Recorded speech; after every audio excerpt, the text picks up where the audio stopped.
all the things we can do technologically that I'm not Well, then you're just providing the Okay. All right, so 8th grade PLC, we are meeting today to talk about our last unit, the Overcoming Adversity unit, specifically the standard R.8.4, which we'll be breaking down to talk about what went well, what do we need to do differently. So our standard R.8.4, as it reads, is determine the meaning of words and phrases, including figurative and connotative meanings, analyze the impact of specific word choices on meaning, tone, and mood, including words with multiple meanings within a text. In order to meet grade level standards, a student needs to be able to determine the meanings of words and phrases, determine figurative and implied meanings, analyze word choices on meaning, tone, mood, and analyze words with multiple meanings in the text. So we will start with going around to talk about how our students performed on the summative assessment, which was composed of a presentation in which they had to present about the author craft moves, about the book that they chose through the Overcoming Adversity unit. So with that being said, Jen, if you want to discuss your data. Yeah, I chose a single hour to kind of review with you guys because I felt like I was the most consistent on that one with grading and what I was looking for. I didn't have any fours that hour. I did other hours. I had about 12 threes, which I thought was pretty good considering that class has a lot of students that are a little bit, they have lower skills, they move a little bit slower to get things done. There were 6 twos in there, so that was definitely reflective of that hour, and there were 3 ones. They were from students I would have expected. No NEEs though, everyone had work done, everyone presented. I wanted to present this hour in particular because I want to go back through at least my first hour that I graded, because it was grading as they presented, which is very like in the moment, and I want to make sure that I was consistent with my grading. I feel like my prior 2 hours, there were a lot lower grades, and I think by the time I got to this one, I was more sure of what I was looking for, what I was grading on specifically. Although the other hours had a few more 4s and a few more 2s. It's just simply that I probably didn't have the clearest concept about like what I was looking for, where some of these skills crossed over with what we were looking for. Specifically like with the task we set for the students, several ways they could show us some of the skills, like they could identify figurative language using their literary device, but they could also identify figurative language with connotation. Were there cases where I gave the student credit because they met both? Or could I have given them credit if they did just one or the other? Even if they weren't totally successful with one of those, they still showed me that figurative language skill. So I'm gonna go back and look again, but this group I think is a pretty good example of where most of my groups should be at. So for me, overall, I was able to pull data from all 4 of my sections. So I first want to talk about overall how all of my 4 sections did, but I do want to highlight a couple of them for a few reasons. So I had 1 4, I had 54 threes, 35 twos, 5 ones, and 0 NEEs. So that's really great. Primarily, I want to talk about one of my sections because they are what I consider the majority of those students in this one section is tier 2. The majority of them are tier 2 students. And I feel this one is probably the most indicative of how I'm viewing what to do next for next steps, because in this class alone, my total 2s were 13 with only 8 threes. And so I want to really dig into their data more to figure out what do I need to do next with this class to make sure that if I attack it with that class, tier 2, my majority tier 2, that hopefully that will then funnel. But I also want to highlight my co-taught class. They actually had the highest amount of threes in my co-taught class. My co-taught class, 27 students, 17 threes out of 27 students. And that's a class that has several IEPs and only 8 twos with that class. And so I felt that was really important to highlight. As well, when I was looking at how to grade students, I looked at every component they were able to show me. And so, for example, I had several students who had mood and tone with text evidence and elaboration. They missed the discussion of author's craft move, and overall with the book, like looping it back to the book as well. But because they were able to give me parts of it, I still kept them at a 3 because they had done all of the other components as well, and I felt like they showed enough to then tell me that they could get a 3 with everything that they showed me overall. Kayla, what did you see? In one of my classes, I tried to focus on 4th hour, my largest.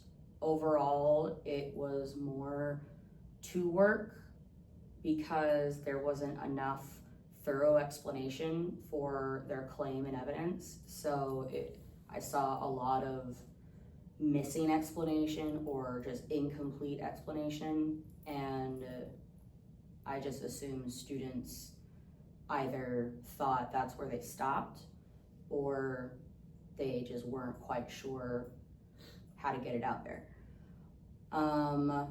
So about a quarter of them in my 4th hour had 3 work for sure, where they had all of the components and it was thorough and it looped back and was relevant, not kind of going on a tangent.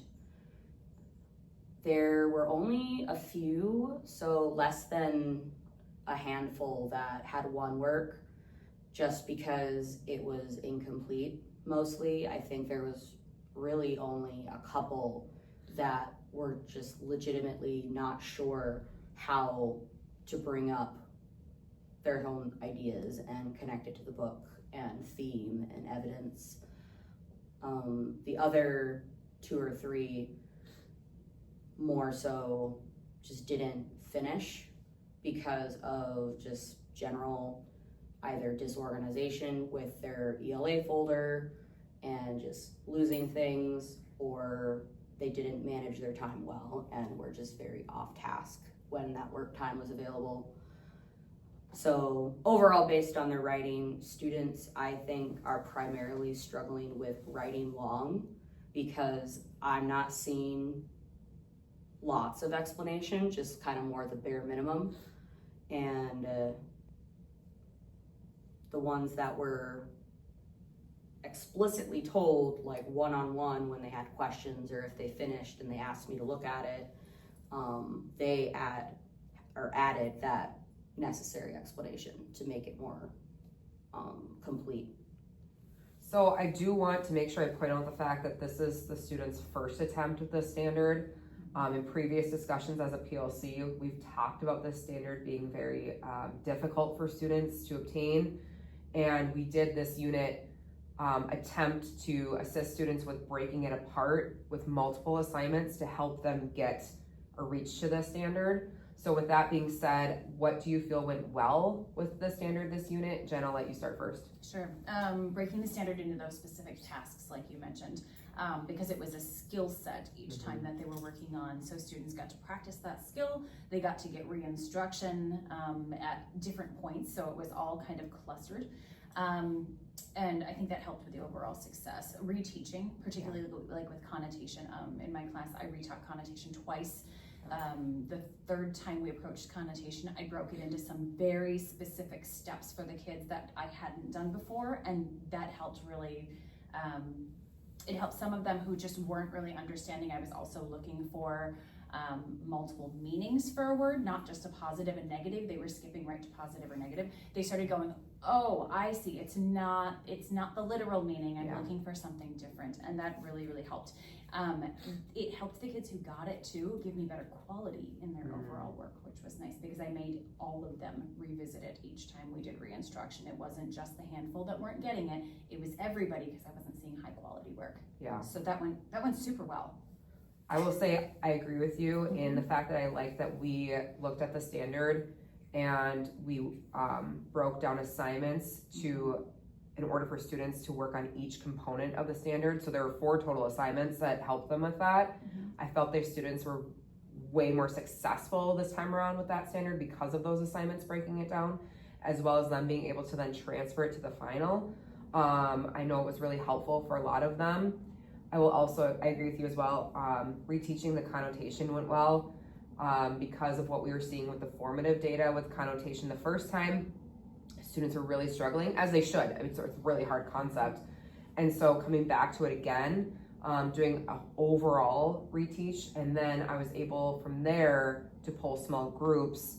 And what was helpful for the ones who still needed a third time reteach with it was having examples on hand to where they would go to a paragraph on a page. We would look at that paragraph together, and then I would prompt them with, what do you see? What do you notice? And then once they saw that one example, it was like, oh, I got this. And I agree with you as well. Their elaboration, just because of that second reteach for all of them though, they did so much better with elaboration. And so I'm really glad that we did pause and we did that reteach. So that's what I thought went really well. Kayla, how about you? I agree that reteaching connotation did a lot of help for them. I think, I don't know, having more explicit examples helped them, whereas rather than the second time around only using the after 20 years, I tried bringing in their books because they were really struggling with the take this knowledge and then apply it to what they're doing. So a lot of them were struggling with that. But when we retaught it and I was using examples from what they were reading rather than what we did as a class, I feel like they were making better connections just because they had that firsthand reading for them. But more so, I actually think pacing went really great for this unit because that has been something we are struggling with in 8th grade, having it such a high pace and high expectation, and kids coming into 8th grade not having those expectations and struggling to keep up. So I think this unit was paced perfectly, honestly. I don't think we should shorten it or lengthen it because it was mostly per week. They were focusing on like one concept almost, more like 1.5 because of how the worksheets were spaced out. So like connotation and mood and tone, and character analysis and literary devices, symbolism, they were able to just focus on only that at a time and then move on, which I think was very helpful for them. Perfect. So we discussed bringing the standard back in again in May with our poetry unit. And so in thinking ahead to May with that unit, what do you feel needs to be retaught again, considering what you saw with this last unit? Jen, I'll let you start. Yeah, mine was mood and tone for sure, but mine was not necessarily because the teaching went bad. It was because I wasn't there to teach it. I was out sick 3 consecutive days. It's never happened before. My recorded lessons were very effective though. I was really surprised by how many kids were successful even though I was not there to teach it. Where we ran into problems was because I have a variety of behaviors, my group is very focused in behaviors. Without the teacher directly there, there's a lot of issues with accountability. If I'm there, they know they need to do it. If I'm not there, sometimes it's just not happening. It's really hard to do accountability with subs in the room.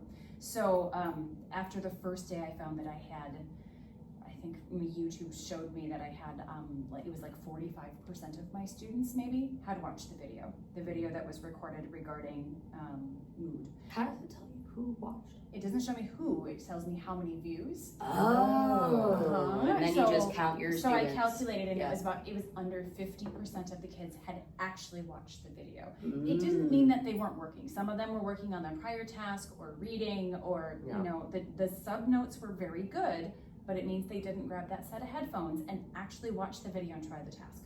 So I posted notes in Google Classroom and sent emails to them and made sure they know that they're accountable. The number of kids that were watching the mood and tone videos increased, but you could still see it in their final work. And there was no time to reteach at that point. So I think hitting mood and tone is gonna be probably, that's my biggest concern. The other problem with being out that much was not just that my lessons had to be recorded, but then I missed days where I could do tier 2 instruction either in small groups or one-to-one because that's my constant practice. Like it used to be a goal that I would do it like twice a week. In units like this, it's every day. I am meeting with the kids that I know will need it. So that was a big part that lacked. I think they would have been far more successful if I was there. So I agree with you on mood and tone. However, I was